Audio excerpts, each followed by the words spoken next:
screen? Yes. Yes. Awesome. Yeah. Perfect. Right. So hi everyone. Happy Sunday morning. Good to see you here. Good to see so many of you here on the call. We would like to welcome you at the Prospect Reimagined event from VietPro. It's the webinar around CV and online presence. Really excited to have you here today.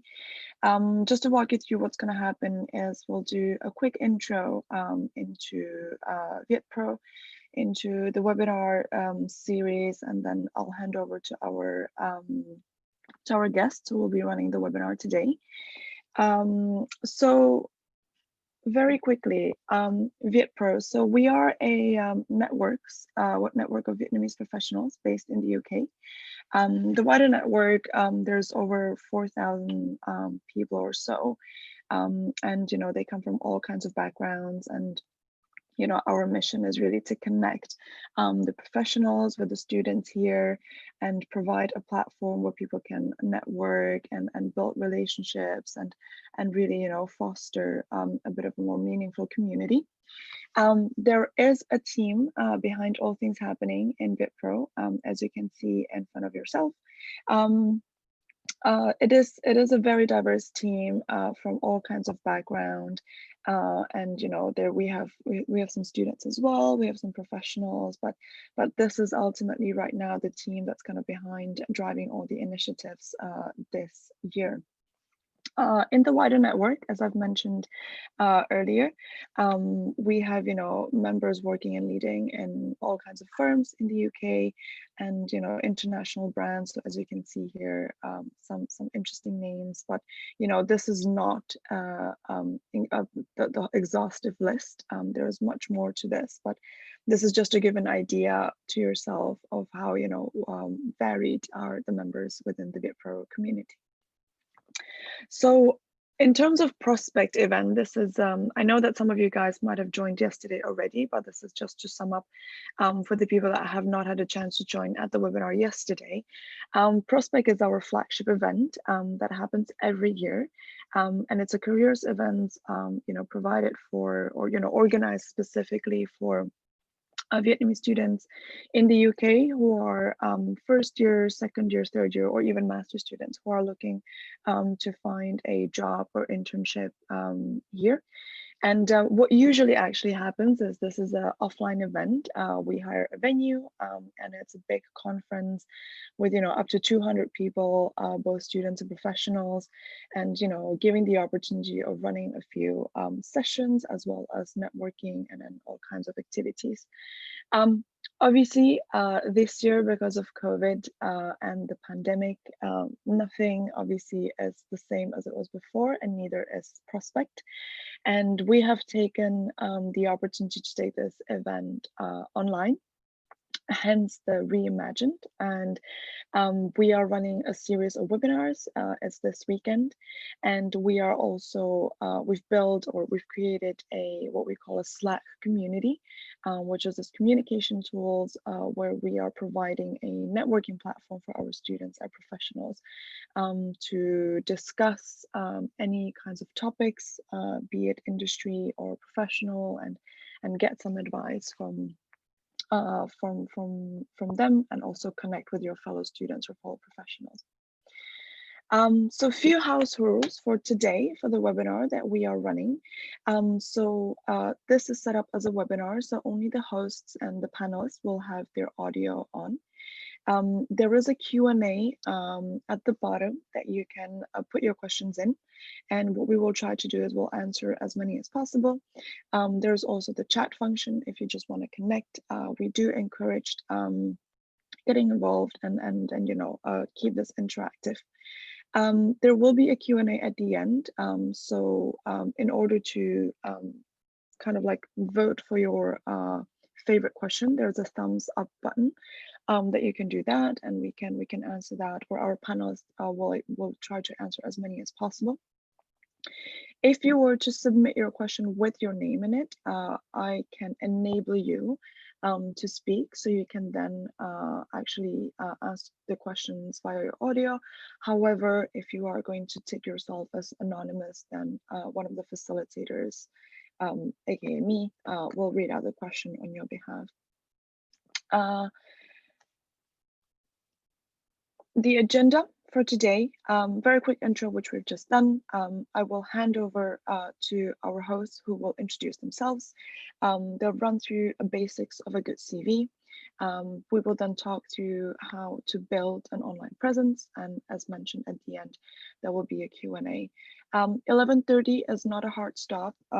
If our panelists have agreed to stay a little bit longer if needed to, but indicatively 11:30 in case you wanted to drop off, then these are the timings. So with no further ado, I will hand over to our panelist, and handing over. Yes. Good morning. Can everyone see my screen? Yes, we can. Yes, ma'am. Perfect. An introduction. Oops. My Zoom today is a little bit unstable. So let's hope it's not going to turn into another difficulty. Cool. So hi everyone. My name is Linh. Currently LBS, and I was an ex LSE student. That's where I met Gwen.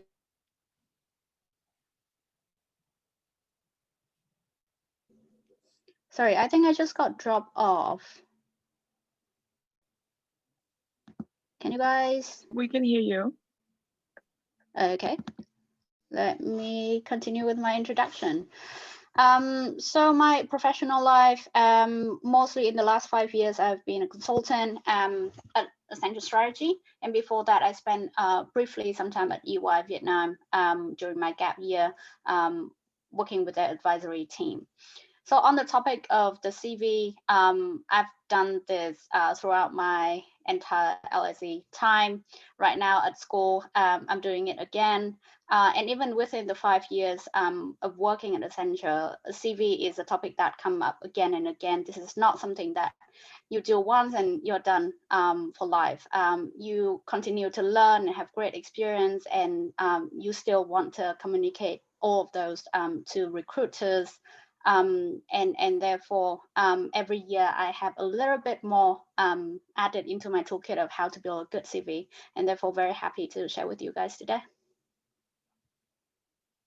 Gwen, you want to quickly introduce yourself? Yes, ma'am. Hi, everyone. So I'm Quinn. I'm Linh Pretty's assistant today. So I'll be following up Ling's sessions on CVs, and we'll be talking about how can you build a really awesome online presence. So as Ling mentioned, we used to study economics together at LSE, but actually I don't think we actually saw each other that much because I tend to skip lectures quite a bit. But anyway, after graduations, I went on to complete the master in management degree at Imperial College Business School. And then afterward, I joined Deloitte Consulting and then started doing technology strategy consulting over there. And actually, while I was at Deloitte, Ling and I actually worked together within the VietPro team. So we were actually on the photo that Nico showed, a few years ago. And I was the president for VietPro for 2 years. And at the moment, I'm working as a sales engineer at Google. And actually, you might see a random logo there, but on the side, I host a podcast called Unlock FM, which we'll mention a little bit afterward. But yeah, that's all about me. So back to you, Ling. Cool. So now that you guys have heard enough about me and Gwen, is your turn. Nicole, do you mind pulling up the poll? Just want to gauge the audience a little bit today. So first thing we want to know is what year are you in? Are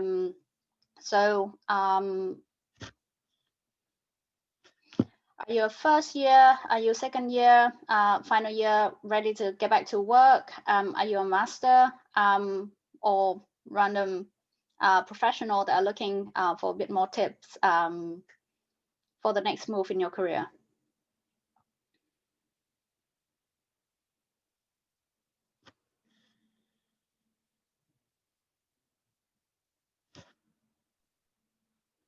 There's How still are a couple you doing people in terms of? voting. There's still a couple of people voting. I'm gonna close that in 3, 2, 1 now.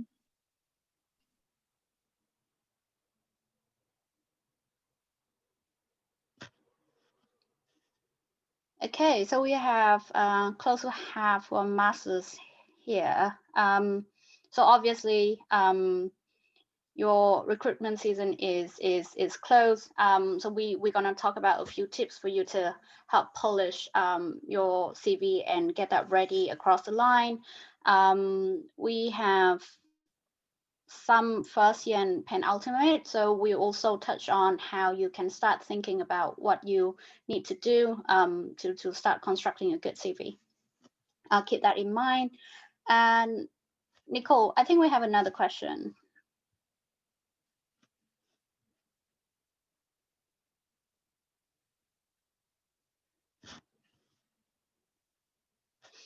Cool.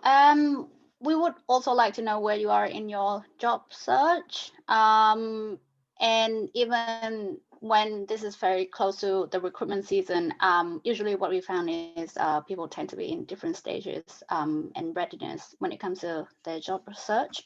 So I do have to say VietPro is hosting these series where it kind of caters to different stages wherever you are.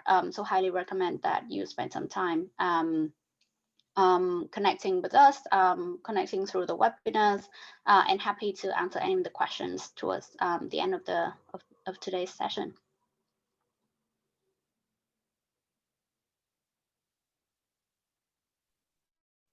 A couple more answers coming through. Okay. I'll close that in 3, 2, 1 now.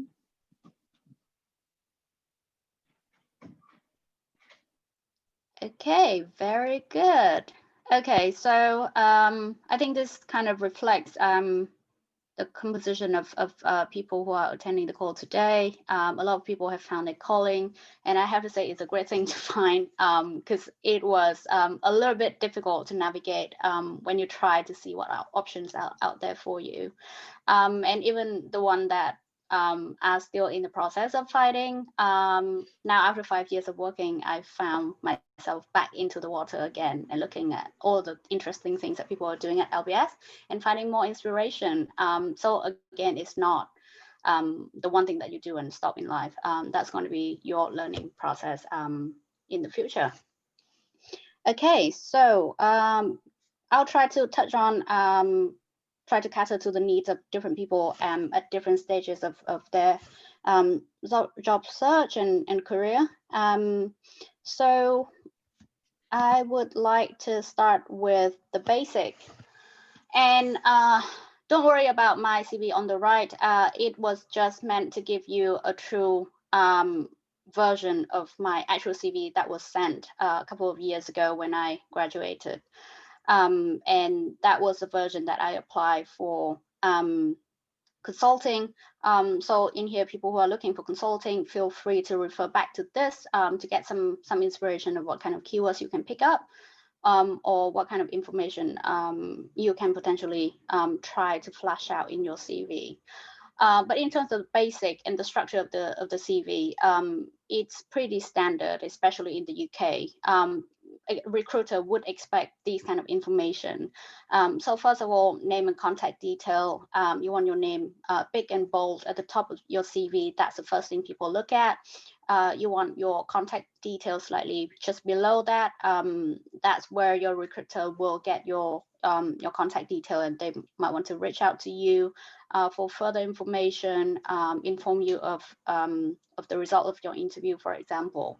Having said that, this part will also appear separately in your application if the company requires you to fill a separate form online. The second part of the CV is your education. So very basic information. Where did you go for school? What degree did you pursue? Any result, expected result? And this is applicable more. So if you are graduated, feel free to put your results in here. If you are if you have yet to graduate, what you can put in is your expected results, either 2-1 or first, or for master, it really depends on your school. And the last thing is scholarship. It really highlights you are an outstanding candidate, and is a great thing for you to include. In terms of some people debate whether you should put in your subject in here, and is optional because you will always be able to share your transcript with your recruiter. However, if there's any particular achievement, any of the subject that you did that is highly relevant to the job, feel free to put that in as well. About 2/3 of your CV will be your work experience. And in here, the basic is who are your employers, what were the role that you play, how long were you there for, is that a couple of months, is that a 1-year gap, and then any highlights of the activities that you do there and any achievement that you have received. And this part we'll touch on in a little bit more detail later in the presentation. The next part is extracurricular, and I think this is highly relevant for students who have yet to have substantial work experience. This is where you demonstrate different types of skill that you manage to get outside of work and school. And this is a great place because different people manage to portray very different sides of themselves, and treat this as important as your work experience.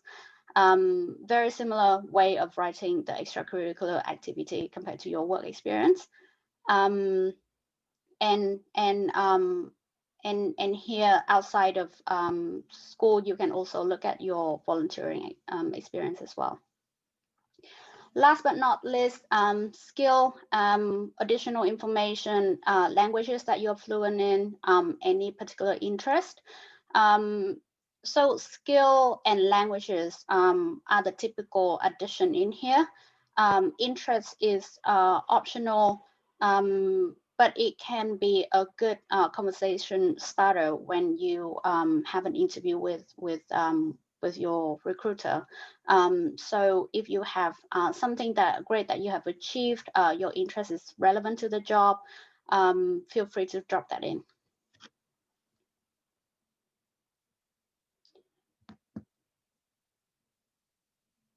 Okay, so when we look at CV, these are the common questions that I receive, and therefore I thought is a good idea to just run through with you guys before we go into the detail of different section.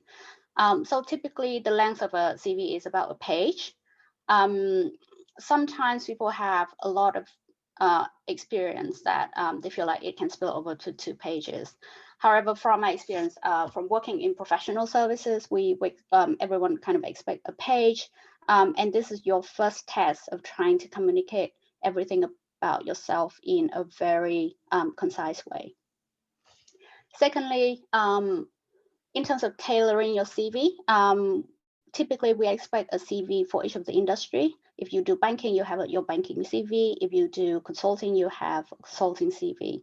Mostly because the way the skills that the recruiter look for are very different. The way the language they use are also very different.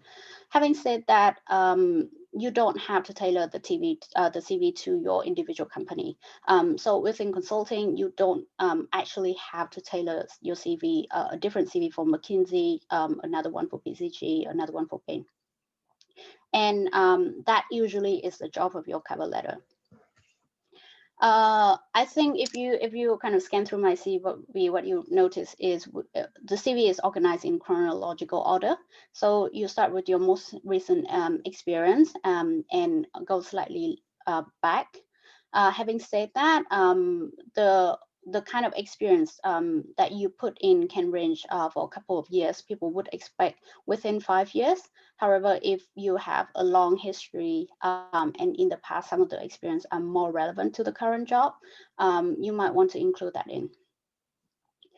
And we've talked about the basic, so no spelling and grammar mistake. And these days, there's so many tools that you can use. Grammarly, I found that super helpful.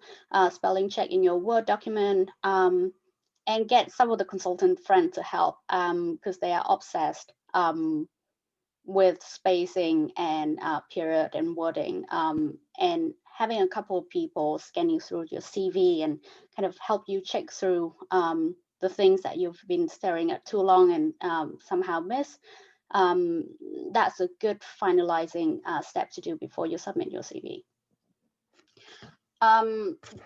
Most of the structure of the CV is pretty similar, and usually each of the bullet will start with an action verb that makes you, it puts you forward, and it feels like you are in action. Mostly the CV is about what you do, right? So this is common sense. Some people might want to include their photos, the gender, the date of birth is not recommended, except for when the company requests it so.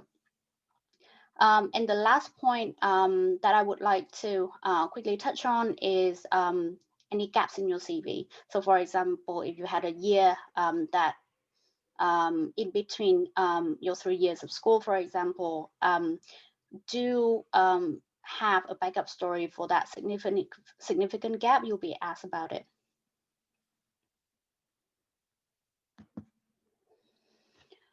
Cool. So let's start with what makes a good CV. So a CV is, the starting point is obviously your fabulous self. And a lot of people think about the CV is a list of things that you have done. So for inspiration, think about your internship that you did in the summer, think about a part-time job that you do along school, some cool volunteering activities that you do when you're in the last couple of years, any school clubs or societies that go nicely into your extracurricular activities, any personal project that you feel very well represent you as a person and the skill set that you have. And I would say a lot of students manage to get their summer internship or a part-time job, and therefore the work experience section of the CV can be a bit longer, but don't underestimate the power of the extracurricular activities, because equally that's where you gain a lot of skills, and increasingly volunteering and clubs and societies are extremely professional and well run these days, and you can equally have great learning opportunities there. So the way you can present your information is best in a good framework. And right now I just want to pick STAR as a basic framework that you can quickly follow. The reason why this framework works is because it starts with the situation. So it gives reader the context that you operate in. It gives you the opportunity to showcase what were the tasks or the challenge that you managed to overcome. The action describe what were the things that you do specifically to get to that result. And lastly, what are the achievements that you managed to get? So what I really want to remind everyone is this is about your action, not your team. You are trying to sell yourself to a recruiter. You're not trying to sell your team. And the last point is basically focus a lot on the impact. If you manage to reach 200 people through a webinar, include that in. If you manage to raise $5,000, include that in, because those are the helpful information that can describe to the recruiter what kind of impact you manage to get.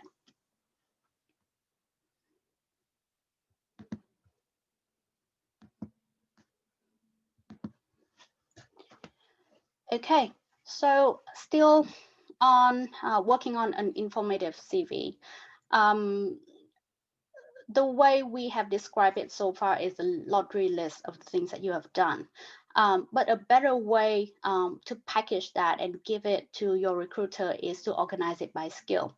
So skill is the one thing that recruiter look for. And when you think about skill, there could be technical skills. For example, when you build a business case for a project, there can be people skill or teamwork. When you work in a team of 5, of 10, that's teamwork is a highly desirable skill that all the companies look for these days, because it's difficult to find a role these days that you operate entirely by yourself. Leadership is something that is highly desirable as well. That show where you take initiative, that show where you lead people. And what I highly recommend is you think of the CV not just a laundry list, but this is a well-packaged one pager of your experience and skill. So in terms of skill, do think of that in a bit more creative light. So think of different ways or different angles to demonstrate your skills. And I will take a look at communication to give you an idea of how and why you should be splitting one word. I'll start with communication, a word that you will see and hear very often when companies come to you and say, this is what we're looking for. So use the what and how and who and why, and that will give you different ways of thinking about a skill. So if we think about communication, who do you communicate to really decides what kind of topic and what modes of communication you will use to make sure what you want to communicate come across. So if you talk to your client, it's very different from the way you talk to your supervisor or your peers, someone who works for you. And if you're trying to talk to your grandma, you're not going to super complicate the message. So do bear that in mind. What kind of topic you are talking about. So is that a new concept that you are trying to explain to somebody who has no idea what that means? Are you trying to sell an idea or product? I think Nguyen can elaborate quite a bit on how he manages in his job. Are you doing a motivational speech, for example? Or one of the typical questions in interview is, how do you make a very technical topic and explain that to somebody who doesn't necessarily have the technical background. Another dimension you can think of is what are the modes of communication, right? And it could be verbal. So you do a presentation, you do a speech, you do a pitch for a product, you can deliver a webinar. It could also be written, right? So an article that you write, any publication, any report, and it comes in different colors. So what kind of tools that you also use? Do you use a slide deck like what we are doing today? Are you using some of the cool data visualization tools to show graphs and numbers? Or are you playing a video? Are you a YouTuber? So there are various dimensions. And if you combine, so for example, trying to sell a new concept to your grandma using a presentation with data visualization is very different from talking to your supervisor, explaining a technical piece of work that you have done, using a report coupled with some of the videos. So those kind of combination split out in these 4 dimensions will really enrich the story that you have around I'm a great communicator.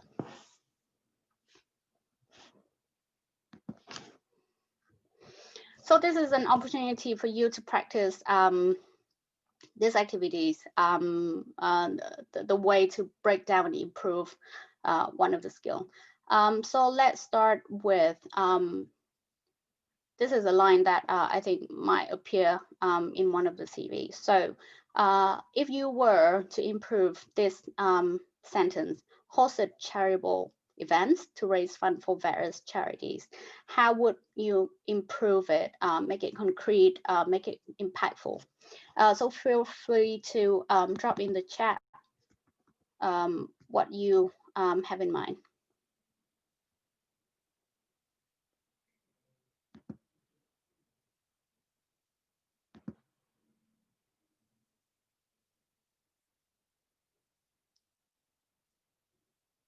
Nicole, I don't think I can see the chat actually. Are you not able to see? I don't think so. I think because I'm sharing. Oh, right. Okay. So I'm looking into the chat function. We're still waiting. No one has mentioned anything just yet. So if you guys were to improve the sentence, how would you do so? So one of the answers is. Oh, I can actually see it now. Thank you. Awesome. No worries. Okay, so I'm seeing things starting to come through. So we'll give example of charities, focus area of specific names. That's a great idea. Usually this is a very good place for you to kind of show how much you care about what kind of charitable cause that you care about. Another one is to raise X amount of money through charitable event. Also, this is a great way of doing it because that's how you measure the impact. Linh Trương said hosted 3 charitable events in Vietnam and raised $5,000 for charity, helping, etc., etc. So very good idea, and that's exactly how I think about like improving this one. So let's look at what kind of question and which other areas people might be interested in that sentence, right? So charitable events, that's slightly vague. And what kind of event you do, right? It can be a show, it can be a sport event, it can be an auction, and that's how you make the activity come to life to the people who read this. Again, I think people have touched on this point. How much did you raise? So quantifying your impact with the dollars or with a pound sign, that speaks more than anything. And various charity doesn't really help illustrate what you are working for. So for example, if you say Save the Children, people recognize the name. Also, people recognize what kind of thing you care about. So I think somebody posted in the chat, and this is very similar to what I would do, which is my example would be hosted a charitable Vietnamese cultural night, which successfully raised 2,000 for Save the Children UK. So can we do a bit more on this? And the answer is you can. So far, as I say, you already look at the one thing that you did, but how about improve this a little bit with what kind of skills you can later layer on top of here? So is that teamwork? Is that coordination skill that you can add in on this activity? What role did you play? Again, start with an action word already, but how can you make your leadership role shine through? And another way is how else can you describe this success? And the success of this initiative has been measured by the financial metric, but is there a different way to do it? And this is another way that you can try to improve this. So led a team of 5 that show your leadership to organize a charitable Vietnamese cultural night, which attracted 300 students. That gives the reader the kind of scale of the kind of event that you hosted. And we finish the sentence with the usual measure of impact and the details of the charity. So hopefully that gives you a slightly value added and creative way of looking at your CV and how you can enhance that to focus more on skill rather than just the action itself. Okay, so we've talked about yourself, but your CV is not going to work unless it works for the recruiter. So a good CV needs to be relevant, and the success is really measured by what you presenting is at what the company wants. So you'll see a little bit of overlap with the previous section, and that's the skill part. And there are two things that I highly recommend. So the first one is to pick up the keywords from the job description. They really say, walk like a duck, talk like a duck, you must be one. So the way the terms that the recruiter used might vary. So for example, a presentation deck, in banking, it can be called pitch book. If you're a consultant, you refer to it as a presentation, a slide deck, and you really want to imitate and you really want to use the language that the people will recognize. The second one is make it really obvious.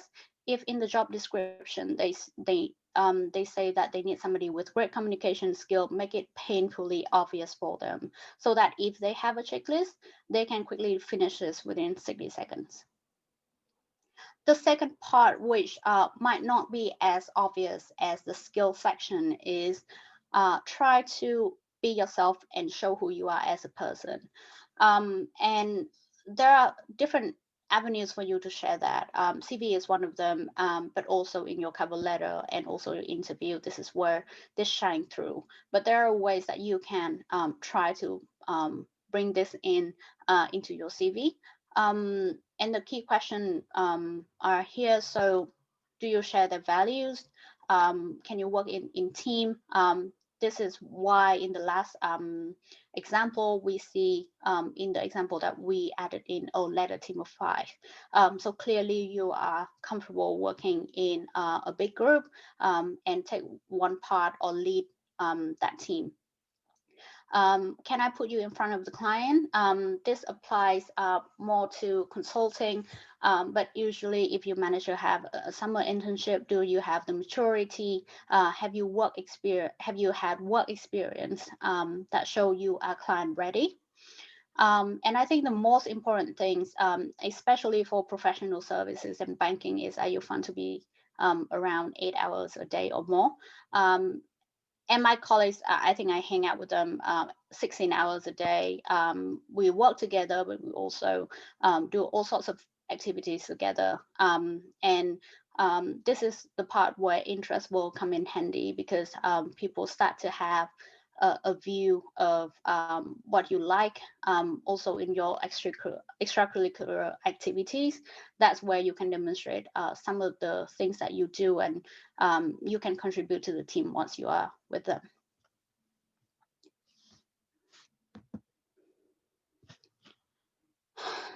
So we have talked about hitting all the basic, and now I want to talk more on differentiating yourself. A good CV needs to be memorable. So think about this more from the perspective of if you have to say 2 or 3 things and be remembered for it. And I know a couple of recruiters and even myself when I do go on and conduct these interviews. What you want to think about is, okay, so today if I had an interview with you, and at night when I come back to my flat and I talk about my housemate, I'm not gonna talk about, oh, like today I met this amazing student, she did this amazing project, she also did 3 different courseworks at this like amazing school. People don't if you have read like 200 or 300 CVs per day, that's not how you remember somebody. Instead, what I most likely will say is, oh, today I read a really interesting CV. She did this amazing charitable project with Save the Children UK. And last year I did a project with them too. I wonder what she does. So it's something that is quite relatable, that people can scan and remember you for after reading your CV for 60 seconds. So what I always recommend is to create a primary and secondary theme. So in my CV, what you will see, even if you don't remember the detail, is one, I'm really keen to do a consulting job. I have enough like client experience and all the necessary skill. And a secondary theme would be I'm really keen to do charitable and not-for-profit work. And if they have to just label me, those are the things that they can easily put a sticker on. So once you have your themes, find evidence to help back up those themes. And that does not just confine within your CV, but also in terms of your cover letter and interview prep. Third thing is to differentiate by experience, not skill. So if you distill all your CV down to skill tick box, everyone will look the same. Everyone will have some sort of group experience, some sort of client experience. But it is the detail of your experience that makes a difference. And therefore spend a little bit more time to elaborate on your experience and bring that to life. And that's how people can see you in a better light. And the last point, which I think already touched on previously, is what are you passionate about outside of work and school? So what are the things that you care about? What are the things that you have done so much when nobody asks you for? So that's quite a bit of information to digest, and you will get this pack for you to refer back later. But before I transition to Nguyen, there are 3 things that I want you to remember, even if you don't remember all the details. So one, really get your basic right. You have one opportunity, one page to present yourself, and therefore make it the best version of yourself that you can put forward. Second, remember your exam question. This is about you. This is about answering to the company what they're looking for. Make sure you understand what the company needs and what are your strengths. Last one, don't be just informative, be relevant and be memorable. So with that, I'll pass that on to Nguyen to start with his sharing on the online presence, which are increasingly important these days. Thank you, Chị Linh. This was amazing presentation on the CV. So just while we are transitioning over to Nguyen, Nguyen, can you just confirm you are able to share your screen? Yes, I can. And for everybody on the call, we've seen quite a few questions coming through already. So as I've mentioned, we'll definitely try to answer them at the end of this webinar. Just a quick reminder, do put them in the Q&A section instead of chat so everybody can see.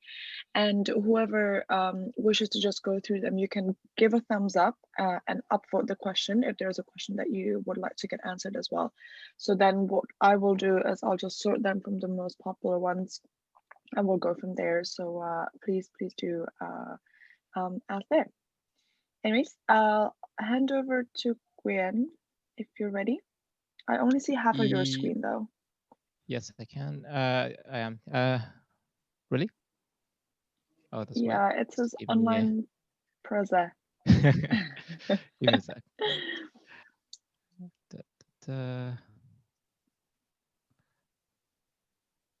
Is it better or still half the screen?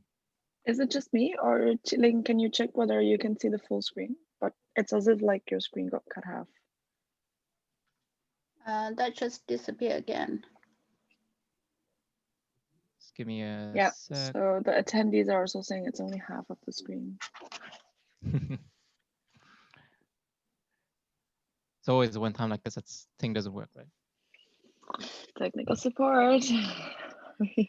Can I try to share screen, Nguyen, and I'll just follow through with your presentation. Does that help? Yeah, I mean, actually, just let me try it one last time, see if it works. Okay, so during this, shall we just go through some of the questions that I see in the Q&A? We can do that. Nguyen can share that through quickly. Doesn't work actually. So can you be my assistant then, Ling? Who's the Nguyen assistant just now? planned this all along. I'll pay you with coffee tomorrow morning.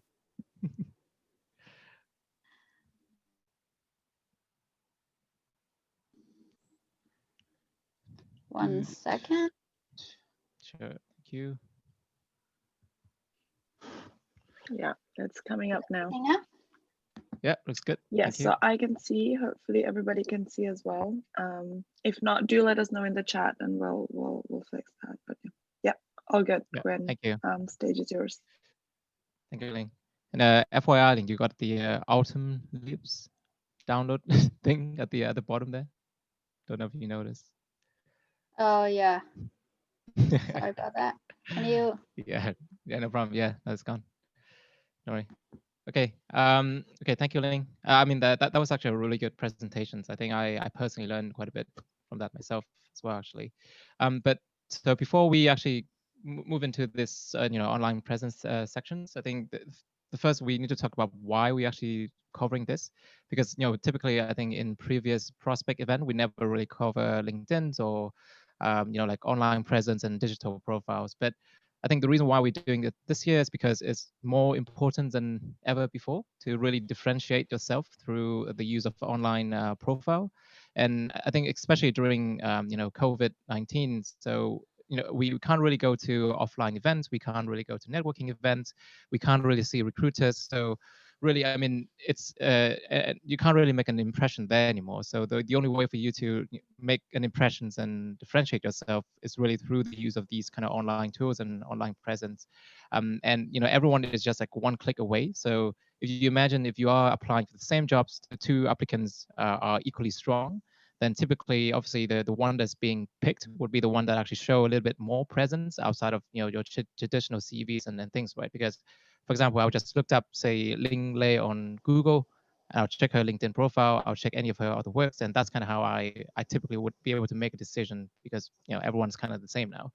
So we'll start with LinkedIn, because I think it is considered to be the most important and the most popular online platform for professionals networking nowadays. And I think this will be quite quick, because assume you have create a brilliant CVs based on links tips from the previous sections. LinkedIn is pretty much just a different way for you to present your informations rather than anything you have to do in particular to make it stand out. But Link, if you click on the next slide, that'd be great. So here we got the example of links and my profiles. Link is definitely better, but this is just to showcase, how it actually looks. And I'm sure many folks on the calls are familiar with LinkedIn and probably have your profile set up already. So in this particular occasions, we will dive into Link's profile in further detail. So if you click on the next slide, please, Link. So here's how I think we can make your LinkedIn profile stand out a little bit more, as well as covering some of the basics. So the first thing we'll start with is your photo. It sounds very simple, but I found that a lot of people on LinkedIn actually don't have a proper professional photos.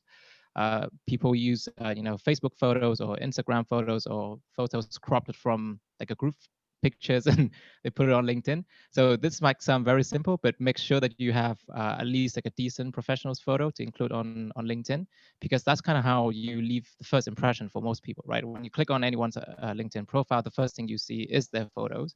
So I mean, even I'm not pretty or handsome at all, but I just need to make sure that I have a decent photo up here on LinkedIn so people can see how I look like. So and this doesn't have to be, if you don't really have an opportunity to have like a professional photo shoots, then just ask your friends or families, take out your phones and just take a photo. I mean, like some of our phones nowadays are even better than professional's camera. So just spend some time and make sure that you have a decent photos for LinkedIn. So if we move on to the next slide, please, Ling. This is actually where we think that LinkedIn is this is the most important sections on LinkedIn, which is your profile summary. This is the first thing that people would see before they right after they see your names and your headlines and your photos, right? So here's where you could make an impressions, and people would either move on and leave your profile, or they would continue to read the details down below. So you really need to make sure that this is quite punchy, informative, and land an impressions on people. And here you actually find two very different examples of how you can craft your profile summary. So on the left hand side there, you would actually see Ling's example on her LinkedIn profile.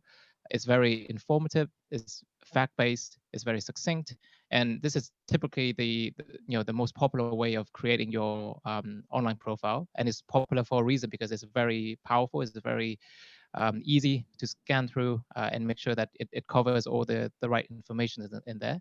And this is actually how I craft my own profile summary as well.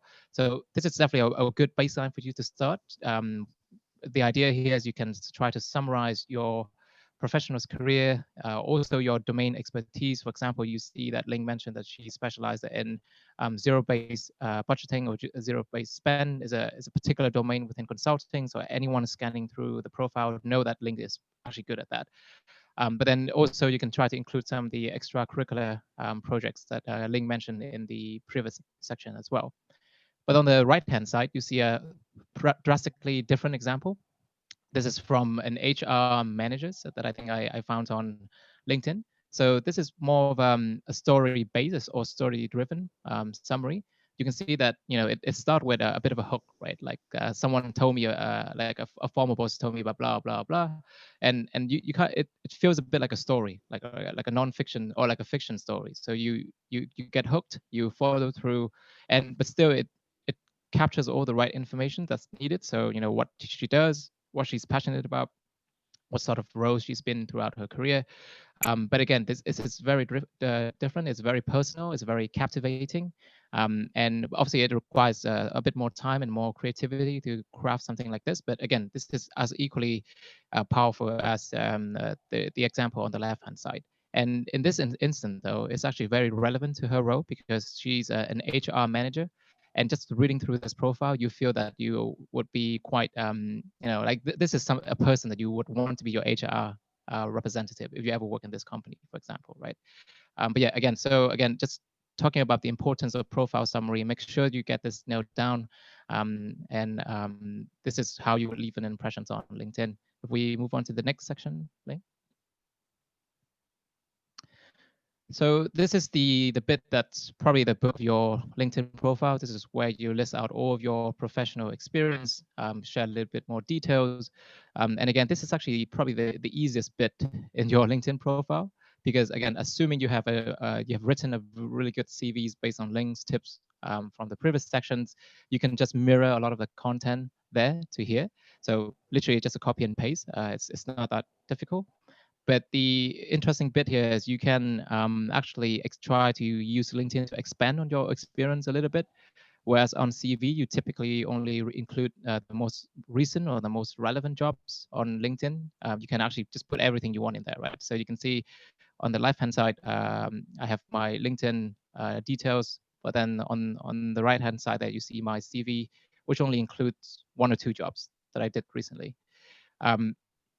So yeah, again, use LinkedIn to expand on your experience a little bit more. And also, actually, because LinkedIn is a bit like your personal web page, you can actually use it to link to a lot of public highlights or achievement. So for example, if Ling presented at a public forum, she can actually post the photos on LinkedIn on anywhere, and then just include that photo here, and actually that kind of brush up your LinkedIn profile a little bit more. So again, it's all about linking to relevant experience and highlights. And also you can actually include a lot of personal projects, professional certifications, any online course you've been doing. I think this is actually something that's huge at the moment because of COVID. Everyone's is doing online course and online certificates. So just make sure that you use LinkedIn to include all the wonderful stuff you did while you're staying at home during COVID. Yeah.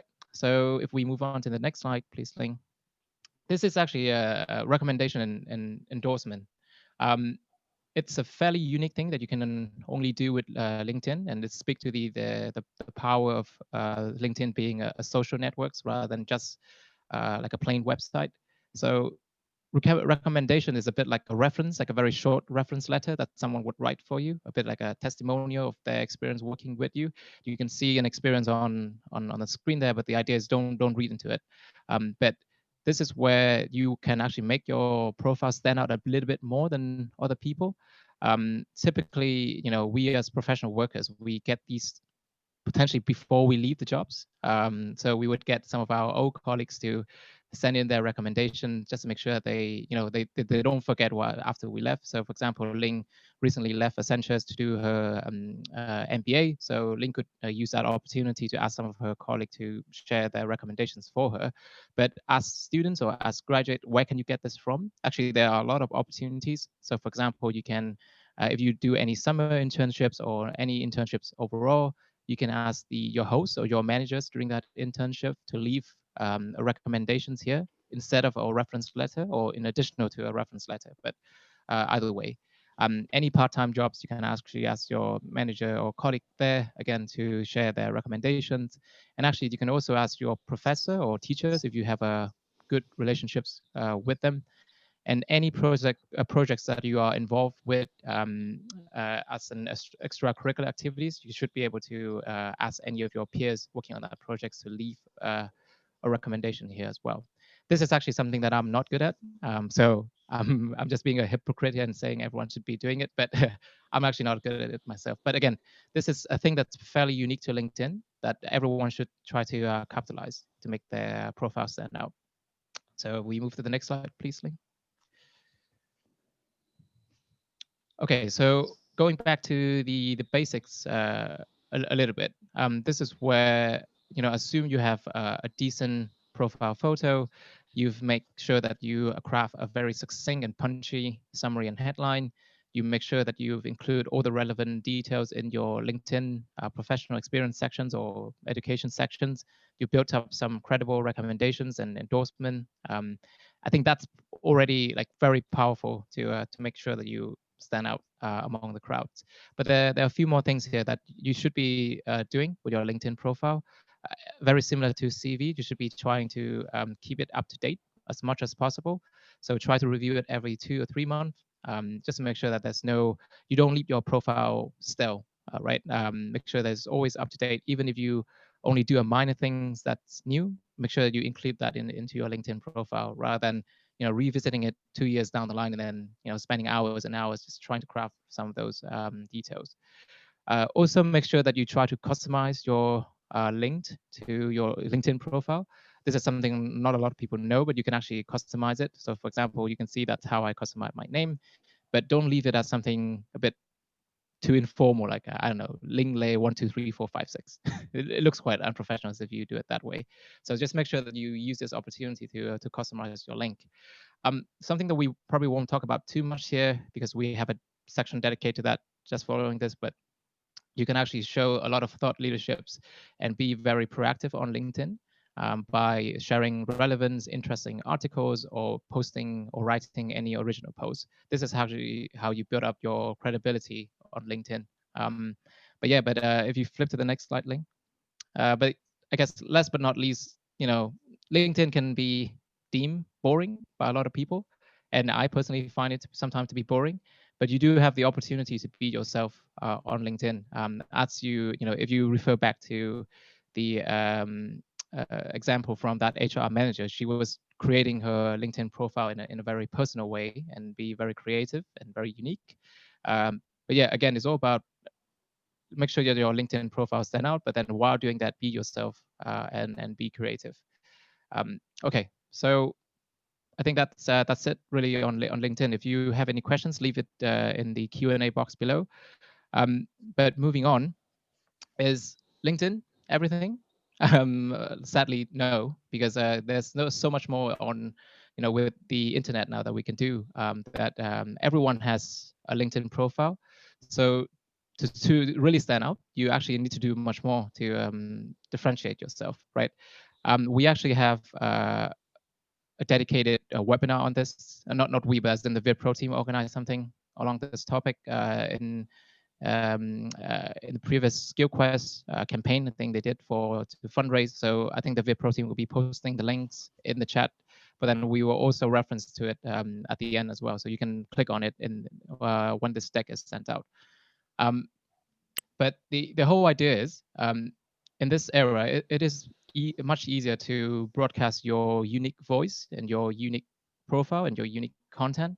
And if you have a present, people will come to find you, right? Everyone is just, again, a search click away.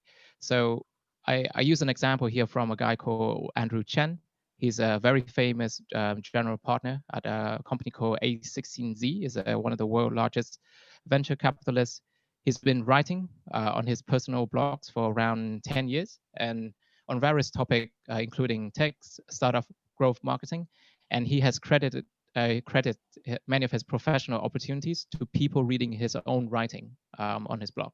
So his particular quote there is on writing, but again, this is not just about writing, online writing itself, but there's so much more that you can do. So again, so let's start with why on the next slide. So by looking into this, I think I alluded to it at the beginning, but I actually host my own podcast, and that's the reason why I have this fancy mic. I don't really use it for my day-to-day work. But the whole point here is by looking at some of these platforms and some of these formats, is a way for you to actually extend your creativity outlet, right? This is a way for you to build up your own unique voice and insight. It's a way for you to show initiatives. It doesn't matter if it's good or not, but just the fact that you are working on something like this by yourself actually shows a lot of initiatives and proactiveness, which is a key skills and key personality trait that any employers are looking for, right? So think about it. If you are a recruiter, if you see, again, two very similar applicants, you click on, you click on their name on Google, and one applicant has a LinkedIn profile, but then nothing else. But then the other applicant has a LinkedIn profile. He has his own personal website. He has posted a bunch of stuff on it. He's done some of the few side projects that he referenced to in his website. That again is a point of differentiation, right? And the other point around this though is, with the internet, you can actually reach anyone through any of these platforms and formats. It doesn't cost you anything to create the content or to distribute the content. And these are all, I guess I call it like compounding skill sets and knowledge. What I mean by that is, you don't really start being good, right? And I'll take an example here. So the guy that you see there, James Clear, he's the author of Atomic Habits. It's a New York Times best-selling book on productivity and building habits. He started everything through his own newsletter. That's kind of where he started to kind of develop his writing skills and hypothesis. And over time, his content gets better and better and better. So compounding, right? And reach more people. So now his newsletter is subscribed by more than 500,000 people. And he kind of transfer and accumulate all of his learnings and content on his newsletter into this book called Atomic Habits. And then he issue it. This might seem a bit irrelevant. I mean, like, why do you need to look at a book author? What does that have to do with my professional career? But the point here is it's easier than ever before to reach an audience, to create your own unique voice and to stand out from the crowd. But then last but not least though, any of these skills are actually very transferable. So I mentioned writing a lot, but like we all use writing in any of our work, right? No matter if you are a consultant or marketeer or sales rep, anything you do is through a lot of the things you do is via writing, creating presentation, creating document, creating pitch, writing business emails. So again, these are not wasted, is what I'm trying to say. It actually helps you a lot in your professional career. But yeah, I also mentioned a few examples there on some of the podcasts that were created by students. So Zuva and Daddy Day, you can go and check them out if you want to. And you can also check my own podcast out if you want to. It's called Unlock FM. It's pretty decent, I would say. Okay, so moving on, and I think we close to the end, is how can you actually start looking at this? Again, there's a dedicated webinar on this, so I'll recommend you to check it out. I'll just try to summarize what we mentioned in that webinar here. So the first thing you have to do is you really have to try to um, understand yourself a little bit, right? What are your strengths? What are your skills? What are your interests? What combinations of these things are unique to you, so that you can create some unique insight, right? Because if everyone is posting the same content, then it doesn't really do it justice anymore. So it has to be fairly unique to you. So identify some of these combinations of things that you can be creative about. And some of you can use some of the things I mentioned on the slide there. But excuse me. So for example, Clifton Strength is a personality test, which I think costs around £50, but I definitely say it's very much worth it. But it looks at kind of 34 core strengths area that everyone has, but then it identified what are your biggest strengths area. So I think, for example, for me, it was something along the line of get things done, proactiveness, people facilitation, or something along that line. I can't even remember my own test, but just by doing that test, it really gives me a grounding to explore my strengths and my skills and my interests. So, and then there's also some of the other stuff, like you can do the Myers-Briggs 16 personality test. It's free online. So again, it's all about trying to understand yourself. And then you need to start looking at the format itself, right? So and this can be playing to your strengths, or you can actually try to develop some of these skills. Are you good at writing? If you are, then think about creating your own newsletter or creating your own blog. Are you good at video content? Then look at things like YouTube's, or I don't know, TikTok, whatever people use these days. Um, and if you like audio, then look at things like podcasts, as I already mentioned. But actually, ideally, you should try to align some of these skills and format to your professional career. And you can do it in several ways. As I mentioned, writing is very much ubiquitous in any knowledge work. So either you work in finance, in consulting, in tech, you can actually leverage writing in any of those areas. But for example, if you work in marketing, having skills in video creations and design is actually absolutely crucial, right? So the idea is to find synergies between what you do here and what you actually plan to do in your professional career.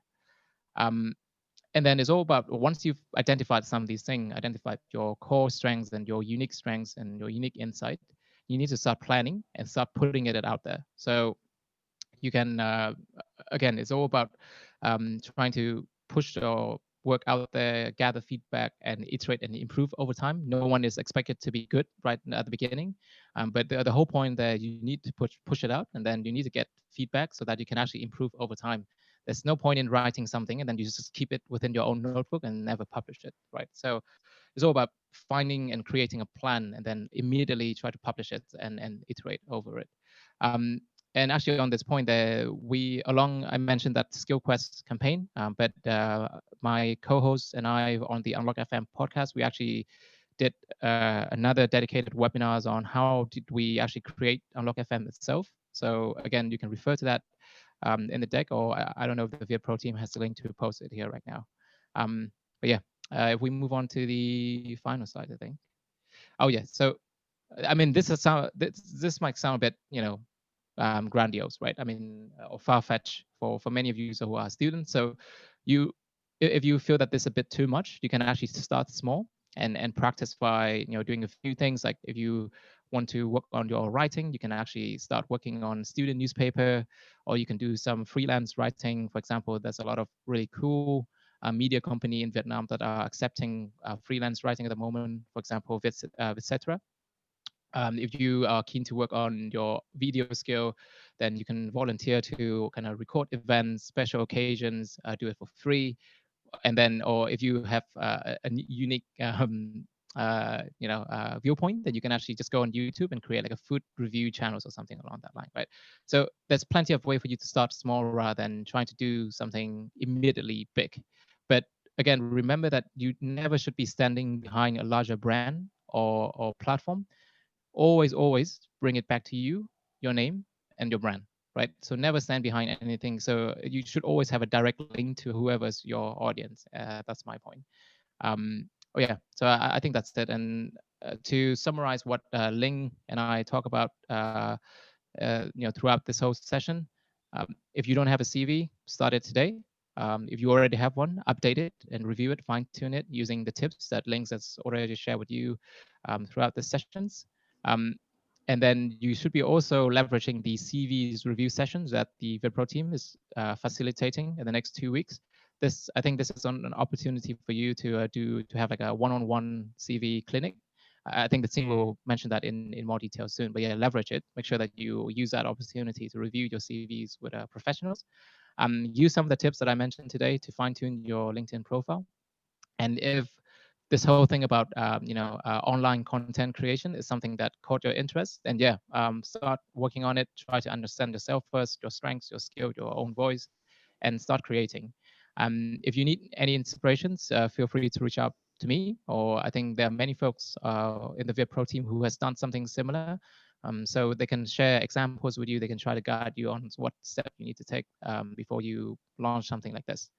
I think that's it. And do I hand it back to you, Nicole? Oh yeah, so this is some of the resources that I mentioned. So I think the VietPro team already posted it on chat, but when you are reviewing the deck, you can actually click on here to see TUI's webinars on building your online personal brand. Our webinars are around how to create a podcast, and actually there's a template there for CVs, which I think is the one that Ling used. That was from LSE. It's actually a really good template. Recommend everyone to just check it out. So yeah, I think that's it for our talk. Conscious of time, I think. I don't know if the VietPro team wants to wrap up and then go into Q&A. Perfect. Yes, thank you, Nguyen, and thank you, Ling. This was really, really amazing webinar, and thank you so much for your insights. Just a very quick, just a quick reminder, I'm gonna share my screen for this one slide very quickly, and then we can get straight into, can you see my screen? Yes. Awesome, yeah. So very quickly, we're gonna go straight into questions after this, but just a quick reminder of what's coming up. There is another webinar at 1 o'clock UK time. Wherever you guys are, we're gonna have to do the math because I can't do that off the top of my head, but it's 1 p.m. BST or UK time, which is covering how to ace your job interview and networking both online and in person. We have 2 VietPro speakers together with a TV presenter that will be giving you some insight on this topic. And what Nguyen mentioned, and I will mention as well, is we have that Slack community, and where we are offering 3 things: online CV clinic, one-on-one virtual coffees, and student engagement. So the CV clinic, that has been sort of the allocation or the facilitation by VietPro team has now ended. However, there is a specific channel dedicated to the CV clinic with a lot of professionals who have offered the help. So if you would like to be added to that channel and would like to reach out to professionals to get your CV CV reviewed, please do let us know. You can either let us know on Slack or ping us an email. Virtual coffees are opportunities for you to connect with professionals, to ask them any questions around the jobs, interviews, and industry. Could vary anything between 30 to 40 minutes to 1 hour, depending who you pick. And then obviously student engagement. So there are sort of communities where you can connect with people and talk to them. So unless there is any questions in terms of sort of housekeeping, I would like to go through some of the questions. And as I said, I'll be looking through the Q&A top questions, and Ling and Nguyen, if you're okay, I'll just read them out to you, and then you can take that from there. So anonymous attendee says, I have heard that many companies now use automated CV software to look for relevant CV before having a human read them. Have you experienced this before, and would you have any advice for this? Cool. I can start with this. So personally, no. I haven't seen that actually in all my job application. Having said that, there are tools that are available right now to scan your CV using AI. So I'm at LBS right now, and they have a tool called VMark. which essentially when we submit our CV, it scans through, it highlights the areas that we need to improve. But that's the only instance that I know in practice. What happened at, I can't really say for that many firms, but at least in consulting, I haven't seen that happen. When our LBS, for example, sent through a CV book of 600 through to Accenture, and I checked through them, it's still pen and paper. Having said that, I think this kind of highlights the need for you to be aware of what companies are looking for, and some of them are easy threshold that you can identify. So, for example, all of the companies gonna look for a 2-1 minimum, right? And therefore, this is an exercise that we did back when we were at uni. Everyone put in their CV something along the line of expected first class or expected 2-1. Obviously that will come with your transcript as well. So if that's not the case, then obviously you can't really put that on your CV. But basically, that's why we always start with the job description. That's the most easily accessible information the company gives you around what are the things that they look for. Gwen, do you know, are you aware of any other that you other company and how they adopt software to scan through CV? Yeah, I think personally, I haven't. I think this is probably because us being lucky, right, Ling? We were in the generations before this started being a common practice. But to be honest, I still don't know if there's many actually who are actually doing this. Even within Google, we accept, I think, thousands of CVs per day, but it's still being reviewed by recruiters, manually.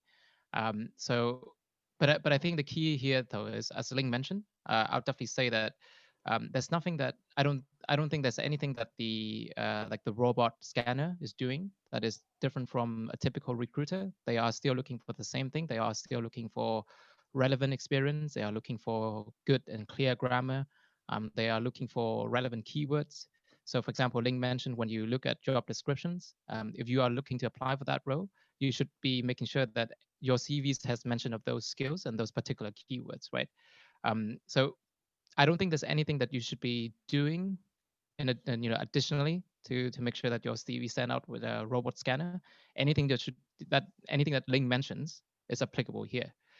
There might be some tips and tricks and some hacks around this, but I fully believe that if you make sure that you have a solid content in your CVs, make sure that it has some nice formatting, make sure that it's readable by those robot scanner, then that should be all right.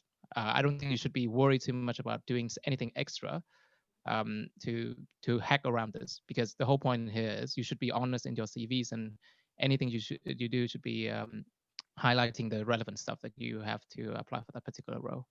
And I think there are quite a few questions on that, within the Q&A. So I think, I don't know if we want to address some of them right now. Okay, so if the jobs require 2 years of experience, but I only have 1, and the company uses automated CV software to choose applicants for the next round, what should I do? I mean, I don't know if you, Ling, if you want to speak to this, but typically I don't think these things are hard requirements. Like if companies say minimum 2 years, does it mean it's something like that? I guess I don't really know. I don't really think that you should be. For example, if that is the case, then move on to the next row, right? I guess you can't be lying, right? So there's no point in being too worried about this. If they say 2 years of experience, you only have 1, just put 1, because that's the fact. If they move on from your CVs, then yeah, you move on to the next applications. So again, never lie in your CVs, never hack your CVs. Just make sure that it has solid content. But yeah, I don't know, Ling, if you want to speak to that, but yeah, as Gwen say, time is a dimension that is quite elastic in these requirements. So for example, if they ask for 5 years of experience, so basically the way I've seen company looks at this is what kind of level they want you to come in. So for example, if you have less than 3 years of experience, you will be kind of classified somewhere along the line of graduate entry level job. But then if you have more than 3, somewhere between 3 to 5 or slightly more, you'll be considered as experienced hire. And the application process tends to be a little bit different, and the entry requirement will be different. Having said that, it also depends on how much you have within that 3 years or 5 years. So for example, if they ask for 5 years, you have 3, by all means go for it. But if they ask 5 and you only have 1, there's very little chance that you will make it, right? So use a little bit of your judgment, but feel also confident, because so for example, I'll take myself as an example. Typically, people at Accenture, from within 5, to get to manager, you typically get 5 years or 6 years, and hence a lot of companies will use 5 years as a threshold, because that's where you kind of convert your title to a different layer. I got manager in 4 years, right? And should that penalize? Should I be penalized because I get to manager earlier? That make no sense, right? So therefore, it really matters of the substance that you got in 4 years, and it only also matter also the title that you have. So pay more attention to the kind of level that they want you to come in, rather than the actual number of years of experience, because I typically found that a little bit less relevant. Cool. I think just to cover up this topic, I see there's questions there around if your CV is made by PowerPoint and then you expect it to doc or PDF, then it makes it harder. I'll just say here that never use PowerPoint to do CVs if you can. I think I think there are a lot of recommendations at the moment to kind of make your CVs a bit more graphic. So you include like things like pie charts or whatever. I'm a fairly traditionalist that I think that you should only be using words on your CV. So stick with, I think, the format that I think Linh showed you. Mine's look a bit different. I think there's a question to that my CV was split into 2 columns. But then I did that because that was my CVs when I applied to Google, which I knew it was going to be reviewed by a particular person. I didn't have to go through automatic CV scanner. So I had the privilege to kind of play around with the format a little bit. But typically just stick with, like a Word CVs, and you make sure that you export it into a PDF so that it's being opened by everyone in the right format. Never send a Word doc CVs, if that makes sense. But yeah, I think that's cover all the automatic CV screening questions.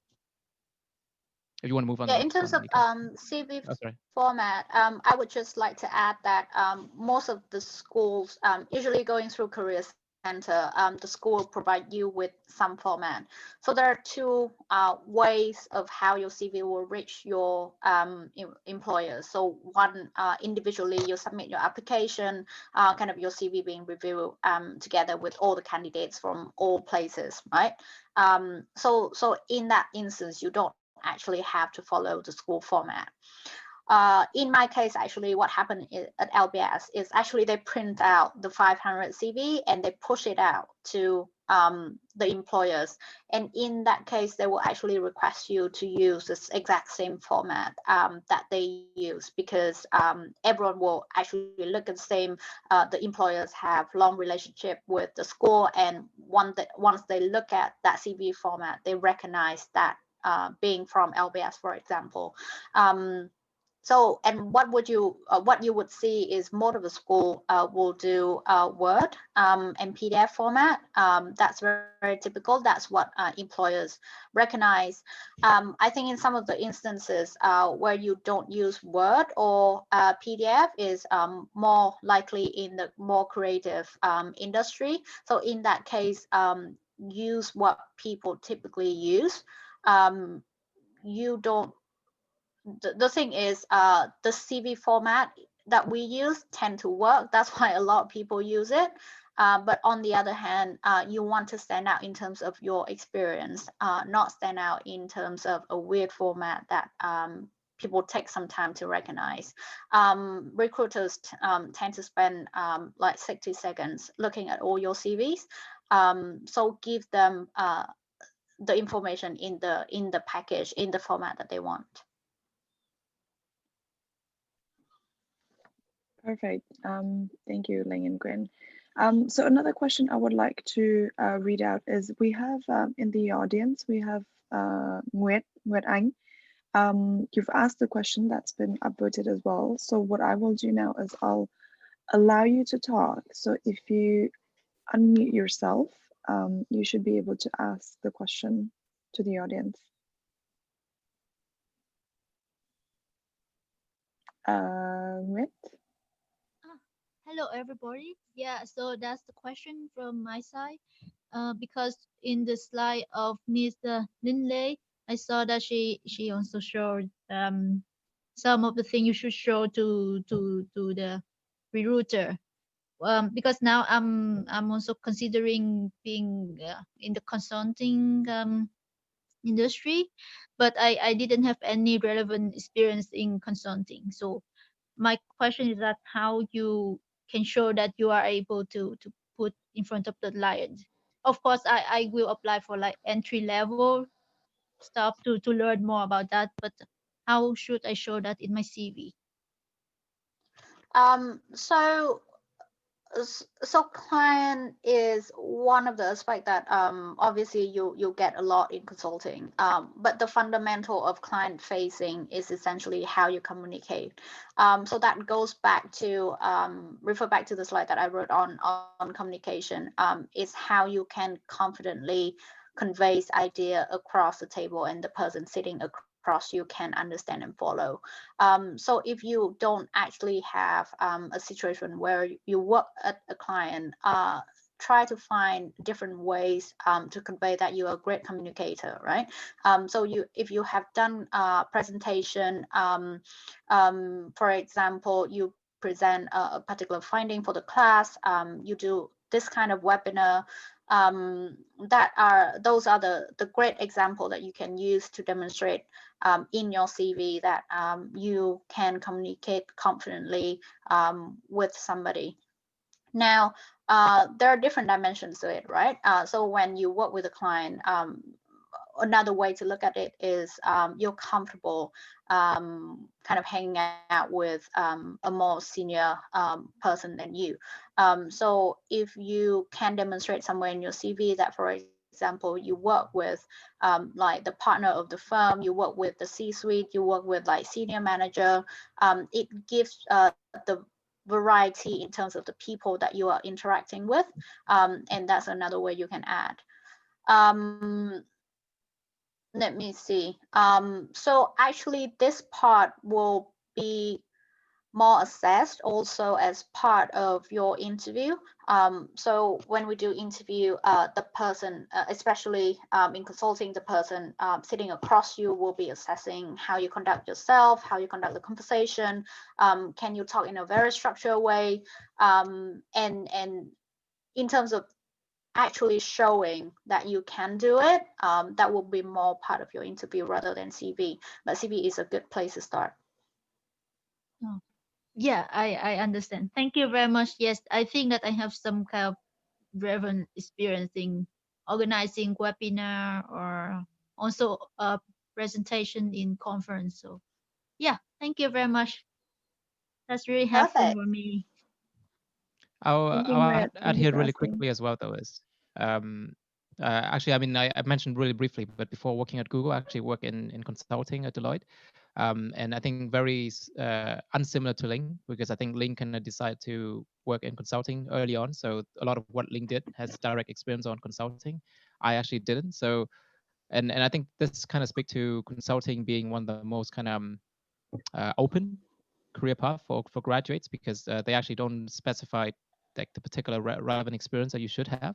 For example, a lot of the people I joined, Deloitte with, some of them came from like a history background. Some of them have a PhD in philosophy, right? So none of us shares a similar background per se.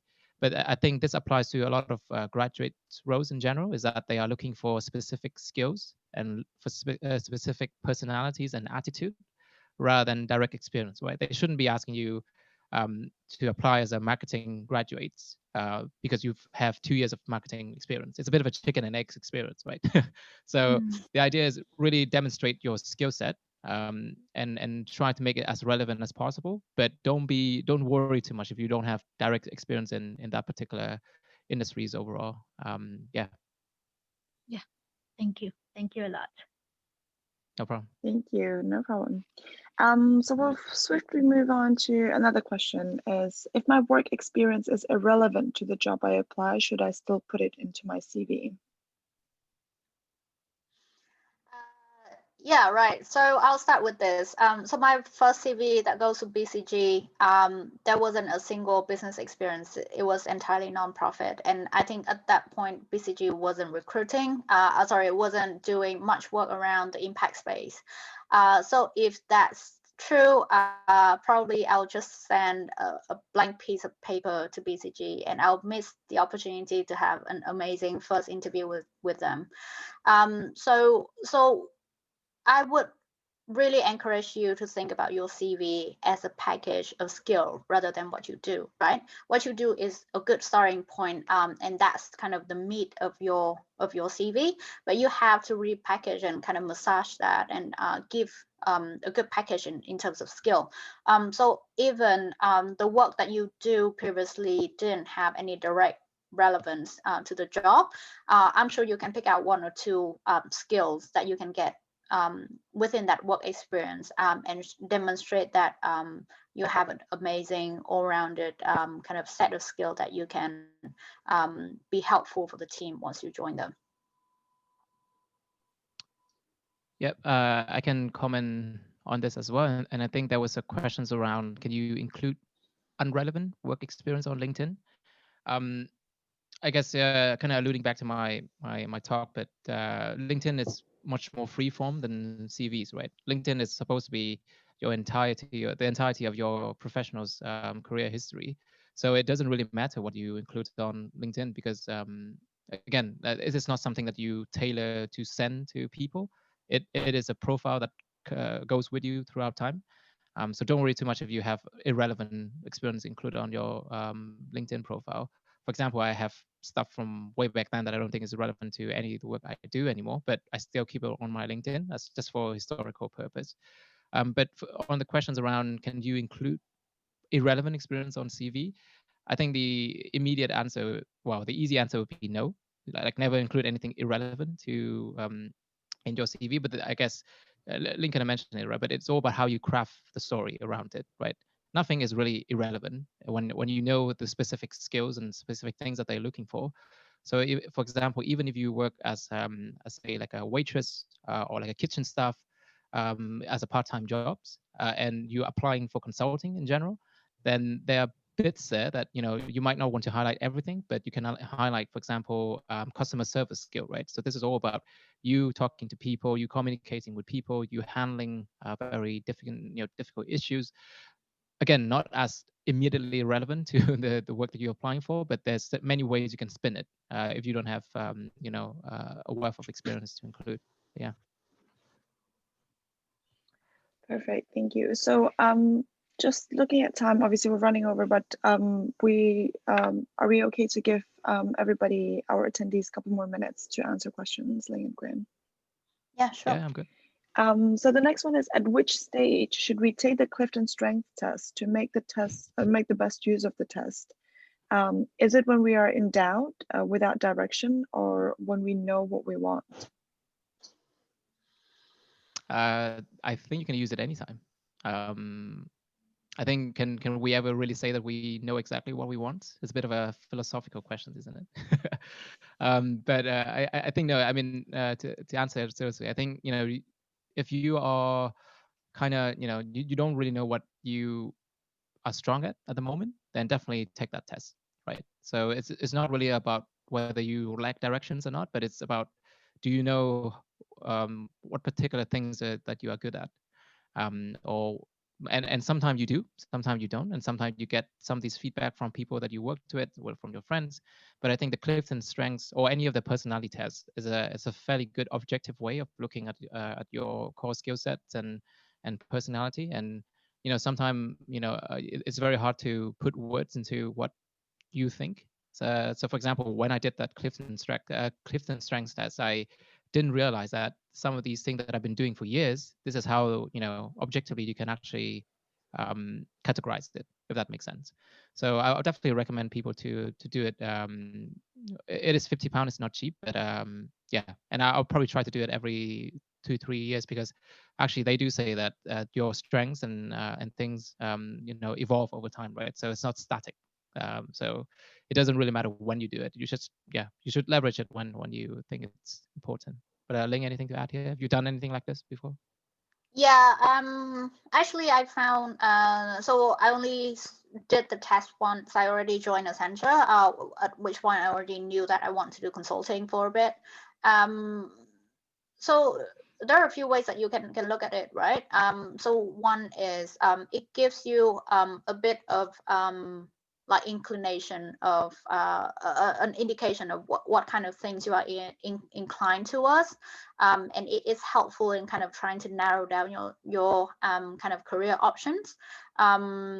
Given that in the UK now you can have a work visa to a student visa kind of like extend beyond school for a couple of years, I think it gives you a bit more options when it comes to recruitment. Two, I think the test also give you a suggestion of a couple of kind of like professions that people with high score on certain personalities that you can try. That also give you an initial list of things that you could consider before you narrow it down. For my case, it really reconfirms what I already knew. But also some of the secondary characteristic. So they give you the top 10. So I recognize my top 3 are super dominant, but then it gives me a bit more awareness about the one that are less dominant, but obviously I still behave quite consistently with those characteristics. And that is also quite helpful to know yourself. This is really helpful for you to crafting your primary and secondary theme when it comes to doing your CV. It also breaks down the different types of personality or dimension of yourself, and therefore it gives you an alternative lens to creatively think about how you express yourself through your CV. So there are different ways of using it, but I highly recommend that.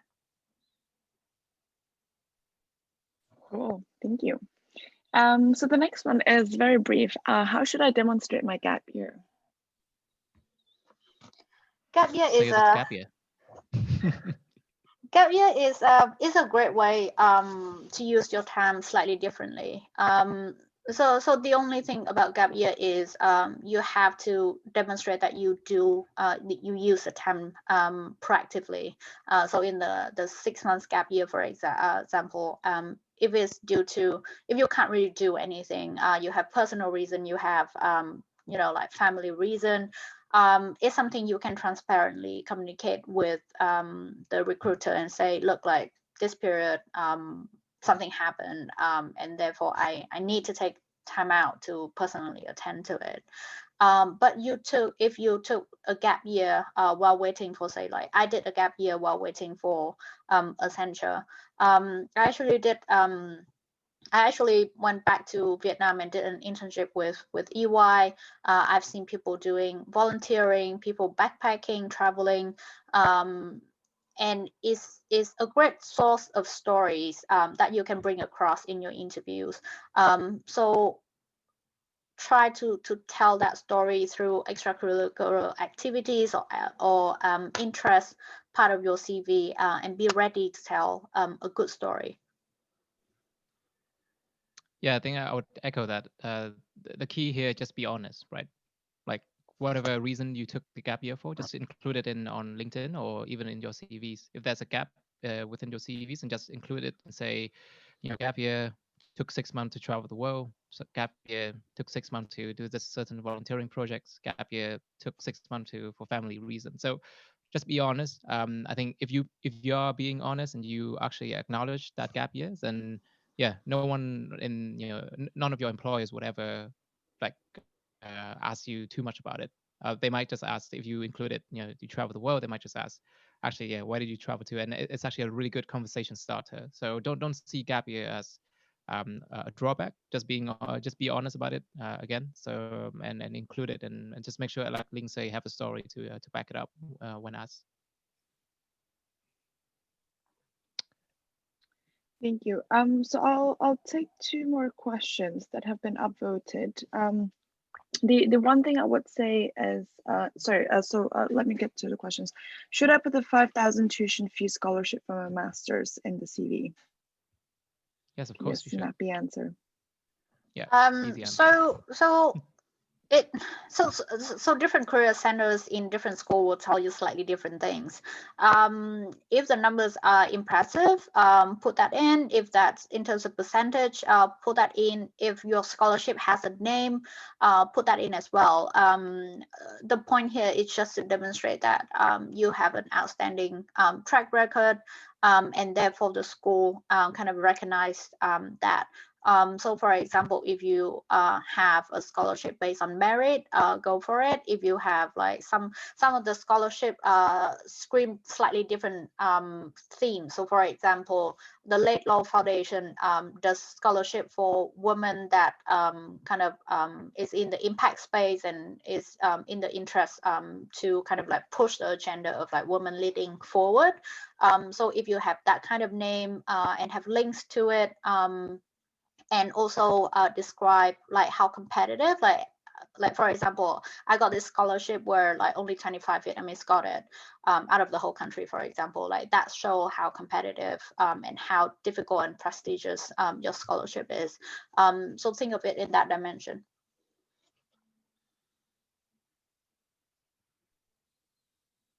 Awesome, thank you.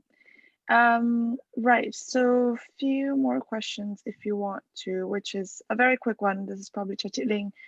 Could you give us some examples of action verbs? I mean, I have a list. I can just post it in the chat. Yes. Rather than. Gwen, go ahead. Awesome. What I have to say about this is start with the job description. That should give you plenty to start with. That's a kind of the action that consultants or HR or whatever profession you are applying for will recognize. So try to use that. If you have like sort of like 90% match in terms of experience for particular activity, feel free to drop that word in. Thank you. How do you create such primary and secondary themes in your CV and in your interview? Can you elaborate a little bit more? That's actually the part that takes the longest for a CV or for your personal brand or for your career planning. So the primary and secondary themes basically are the things that you want people to remember about. And basically, if you have anchored those two, then all the rest of your CV is kind of evidence to back that up. So different ways of doing it, right? So one, if you're known to be good at something, that's one way of setting up your primary theme. Another way is if you have done a lot of things within one area in the past, feel free to drop that in. For example, like if you look at my LinkedIn, for example, one of the themes that I have is I'm a consultant that specializes in this one particular area, right? So that's another way of looking at it. If people have given you a lot of feedback about what are the areas that they remember you for, that's another way of crafting your primary and secondary theme. So always ask yourself the question, one, what you're good at, two, what you want to do more in the future, three, what are the things that you have done a lot, and therefore it kind of like gives you the authority to say that, oh, like this is me. This makes up 80% of who I am. And I think a good way to look at it is if you were to write your own biography, what sort of stuff will you include in there? Like what will be the narrative? And we are all very young in our career, but doesn't mean that we can actually write our own biography now. But if you kind of have that as like the mentor model thing about this particular theme thing, then yeah, that's how you look at it. It's very hard though, right? It's not an easy thing to do. I think many of us still struggle today to craft our own themes and narrative. I think, Nico, for some of the questions, I think we can just breeze through it really quickly, just to make sure that we can answer it. I can handle some of them. So, for example, someone asked, do you think employers have preference for candidate graduating from top 10 universities? Notice that most of us graduate from LSE, Imperial, UCL, LBS, or CAS. I would actually say, it's only a signaling thing, right? I think if you have to ask candidly, would employers prefer those candidates? I would say yes, because but then it's only one of the signals, right? What I meant to say is if someone from LSE doesn't have any relevant experience, against someone from, I don't know, like a top 50 or top 60 university with a lot of relevant experience, then obviously they would prefer the other candidate rather than someone from LSE who doesn't do anything.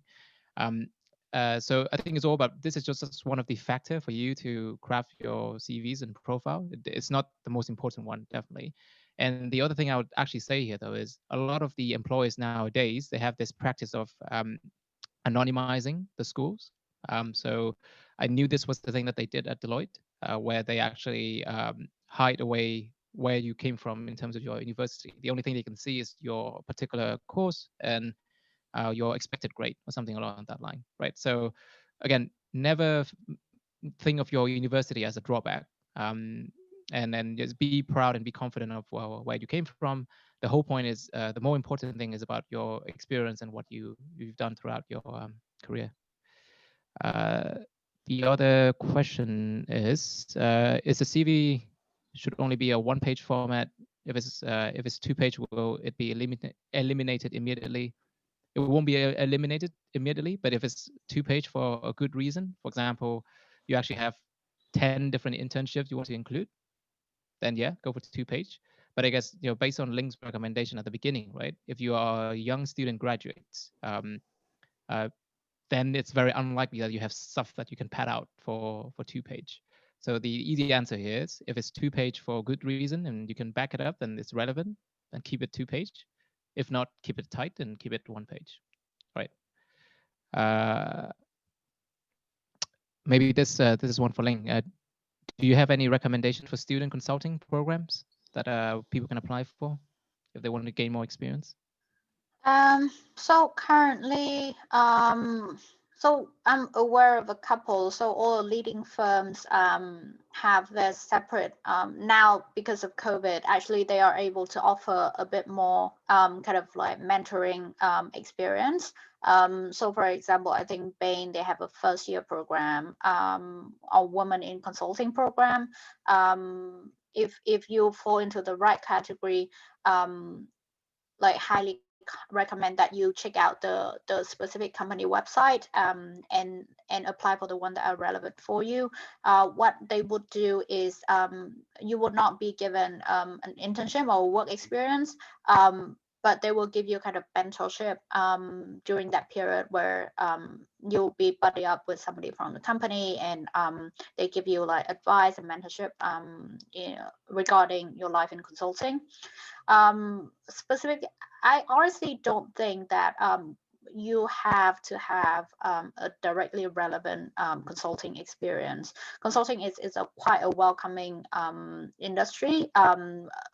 They look more at the skill and look more at your potential to grow rather than like how perfectly you can fit the job description, right? And therefore that's why we have to break down the skill in different aspects and try to show them that, well, actually I have the potential to deliver what you expect me to do, rather than oh, I've done this before, I can do this again. It's not fair to ask graduate programs to deliver what people who are ages, who are years more experience, have been delivered in their time. So feel free to participate in something that kind of fits your primary and secondary theme, rather than looking for a consulting kind of specific experience. And just to add on that, I've mentioned in the chat, this is definitely a good question to ask in our Slack community. We have a lot of professionals from consulting background and any other industry as well. There's a wide range. So definitely these are the questions that, you know, are really worth sharing there, because, you know, it's also for other students participating in Prospect to read about. So whoever posted that question, really good question, and do share with the wider community.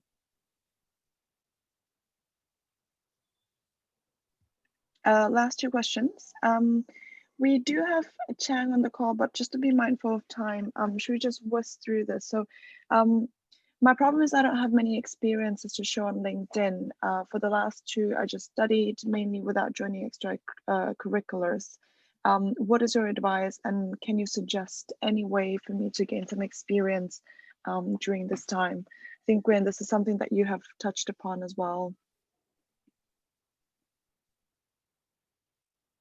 Sorry, Nguyen, you're on mute. Right. I think, yeah, I mean, if you haven't had a chance to do any extra activities, like don't worry about it too much. Again, I think actually I was in the same positions when I was in my second year of studying. I joined no clubs, no societies, did no internships. So, you know, I don't think you should be worried about it too much. But I would say now that you notice it, definitely try to get more involved in anything that you find relevant and anything that you find useful for your career. So look at summer internships that you can do this summer. If not, I mean, with COVID, maybe summer internships like on-site is not a thing anymore, but you can actually look at kind of online internships. I think that's actually a thing that a lot of companies are doing at the moment. Or look at students or extracurricular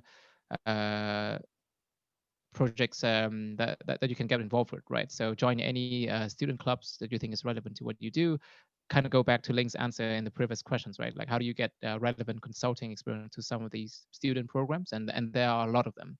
So it's all about being mindful of what's happening, being proactive. I think studying is still the number one thing that you should be doing, but always try to find time to do some of these more extracurricular things. It's helpful for your LinkedIn, for your career, even for your mental health as well, I would say. If you spend too much time studying, I think you just, I mean, I would go insane. I don't know about you, but yeah. And I think last questions, I'll just read it out, Nico, that's all right. Yes, do you have any thanks. advice for writing cover letter? Should I repeat stuff in my CV? I can add it. I can answer first, and then Ling, if you want to add it. I think cover letter is less important nowadays. I actually don't know if there's are many employers who ask for cover letters anymore, but I might be wrong. I haven't applied for jobs in a while, so. But typically, when I used to write cover letter, the thing is, it should never repeat anything in my CVs. It should only elaborate on what I have on my CVs. So I think typically in a cover letters, there are 3 sections that people try to cover. So why this particular role is a good fit for me, why this company is somewhere I would like to work, and then why am I personally a good fit for this company and the role. So the first 2 sections is all about what you get out of the job description and from that particular company. And the only section, the final section, is the one that you talk about yourself. So the final section can have some overlap with your CV, but again, it shouldn't be repeating any information that you have given in there, but rather try to elaborate on it and make sure that it has a link to whatever you said in the previous 2 sections. Yeah, I mean, that's very high level, but Ling, anything to add here? Yeah, so one thing I do recommend is when you look at your application, think about different stages and different avenues where you demonstrate what. So there needs to be kind of like a link between all of them, and therefore your primary and secondary theme that will go through all your CV, cover letter, and interviews. Always have a little bit of overlap, but one built on another, as Nguyen say. in the cover letter, I'll try to elaborate some of the points that are difficult to tell in a bullet point in a CV, and try to add on more elements. So for example, you walk through different challenges, try to use the STAR framework, actually works for cover letter as well. Use that to say, pick one or two things that you don't think the CV does that justice, and elaborate that in your cover letter, just so all the elements are consistent. Thank you, Gwen, thank you, Ling. This was an amazing. We have reached the end of our Q&A. Answered all the questions hopefully. I would really like to, say a big thank you for you guys for joining, our VietPro and everything. Thank you for your help. Thank you for the insights that you have provided today and shared with us. For all our attendees, I really hope that you have enjoyed and you've learned something new. It was really good to have you here and stay, beyond the 11:30.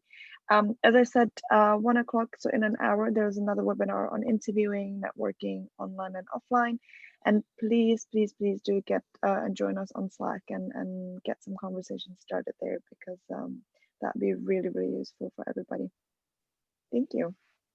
Yeah, no, thanks everyone for staying on, and feel free to reach out to Ling and me. I'm on Slack as well. I don't know if Ling is, but if anything, just approach us on LinkedIn, if anything.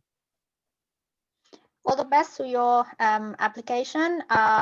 Just stay confident, stay yourself, and you'll get through this. Yeah, if we can, you can. 100%. All right, okay. Thank you, Awesome. everyone. Thank you, everybody. Bye. Bye.